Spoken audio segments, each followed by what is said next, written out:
Assalamualaikum warahmatullahi wabarakatuh. Alhamdulillah wassalatu wassalam ala rasulillah Sayyidina Muhammadin ibni Abdillah wa ala alihi wa sahbihi wa man walah. Wala hawla wala quwwata illa billah, amma ba'du. Sahabat-sahabat, saudara-saudara, di pertemuan sebelumnya kita masih membahas tentang bagaimana derita yang kita alami, sakit yang kita alami, yang disebabkan oleh orang lain, kelihatannya orang lain. Kita bahas bahwa ilmu hikam mengajari kita bahwa sebenarnya orang itu tidak mampu berbuat apapun kepada Anda.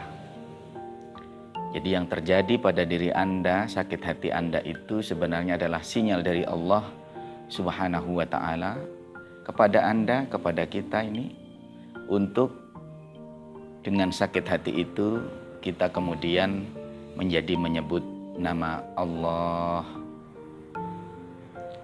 Nyatanya, sebagaimana saya katakan sebelumnya, kebanyakan kita ini baru ingat Allah jika ada derita, jika ada masalah, jika ada penyakit. Bisa jadi kita menyebut nama Allah atau sering-sering menyebut nama Allah sebab hati kita sedang disakiti oleh orang lain.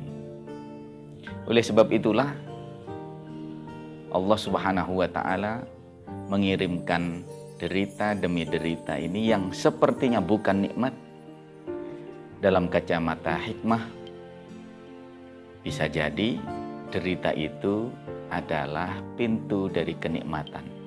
Sebab dengan derita itu kita kemudian menjadi dekat dengan Allah Subhanahu wa ta'ala. Apa yang terlihat sebagai penolakan ternyata adalah penerimaan. Saudara, sebagaimana kesedihan, derita yang kita alami di dunia ini, maka demikian halnya pula kebahagiaan, sukacita, kesenangan yang kita rasakan. Kebanyakan kita diberi kesenangan oleh Allah Subhanahu wa ta'ala, itu lupa kepada Allah Subhanahu wa ta'ala dan hanya fokus kepada makhluk yang mengirimkan kesenangan itu. Saat orang dipuji, dia merasa bahwa orang yang memuji itu adalah orang yang baik. Dia lupa bahwa sebenarnya mulut orang yang memuji itu tidak bisa bergerak kecuali mulut itu digerakkan oleh Allah Subhanahu wa ta'ala. Demikian halnya saat mendengar orang yang mencaci, orang fokus kepada si pencaci. Dia tidak sadar bahwa mulut sang pencaci tidak mungkin bergerak kecuali atas izin dari Allah Subhanahu wa ta'ala. Kitab hikam ini menyadarkan satu hal lagi, bahwa rata-rata manusia ini lebih ingat Allah pada saat duka dan lebih sering lupa kepada Allah pada saat suka, pada saat bahagia. Oleh sebab itu ada sabda Rasul sallallahu alaihi wasallam yang kira-kira berbunyi, ta'arraf ilallahi firraha, mendekat-dekatlah kalian kepada Allah pada saat bahagia. Niscaya Allah akan menyelamatkanmu, akan membersamaimu pada saat duka, pada saat sedih. Para ulama salaf mengajari kita tentang doa yang mustajabah. Kapan doa itu menjadi mustajabah?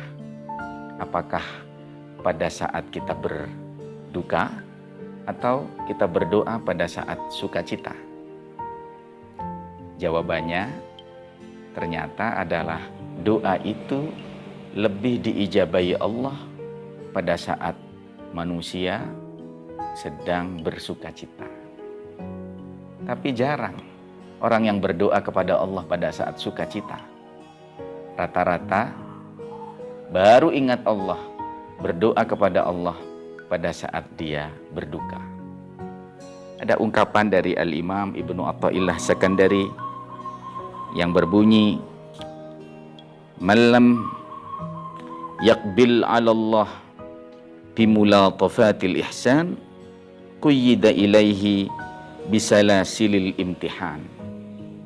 Barang siapa yang tidak bisa dekat dengan Allah melalui kenikmatan-kenikmatan yang Allah berikan, niscaya Allah akan ganti kenikmatan itu dengan derita demi derita. Saudara, hati-hati. Jika kita baru bisa dekat dengan Allah pada saat menderita, bisa jadi hidup kita akan terus dikirimi derita oleh Allah Subhanahu wa ta'ala, hanya dalam rangka agar kita ini menjadi dekat kepada Allah Subhanahu wa ta'ala. Sebab beberapa kali diberi kenikmatan, kita lupa dan sering lupa. Ingatlah bahwa di balik segala peristiwa ada Allah Subhanahu wa ta'ala yang menggerakkan. Ada suka, ada duka yang terjadi di kehidupan kita. Selalu berusahalah untuk melihat udang di balik batu. Selalu berupayalah untuk melihat Allah Subhanahu wa ta'ala. Kita akan lanjut lagi. Wassalamualaikum warahmatullahi wabarakatuh.